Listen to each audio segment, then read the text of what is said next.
দাঁড়িয়ে পেশাব করলে কি গুনাহ হবে? দাঁড়িয়ে পেশাব করলে সেটা অনুচিত এবং অনুত্তম হবে।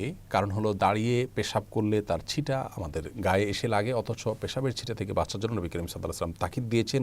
কবর আযাবের অন্যতম একটা বড় কারণ হলো পেশাব থেকে ভালো করে পরিচ্ছন্ন না হওয়া। এই জায়গা থেকে দাঁড়িয়ে সচরাচর পেশাব করা উচিত নয়। রাসূল আকরাম সাল্লাল্লাহু আলাইহি সাল্লাম সম্পর্কে আমাদের আয়েশা রাদিয়াল্লাহু তাআলা বলেছেন এবং তিরমিজিতে হাদিসটি বর্ণিত হয়েছে। তার ভাষ্য হলো এরকম যে তিনি বলেছেন নবী আলাইহিস সালাম দাঁড়িয়ে পেশাব করতেন। এই কথা কেউ বললে তোমরা বিশ্বাস করবে না। সেই জায়গা থেকে দাঁড়িয়ে পেশাব করাটাকে অ্যাভয়েড করা উচিত এবং উত্তম।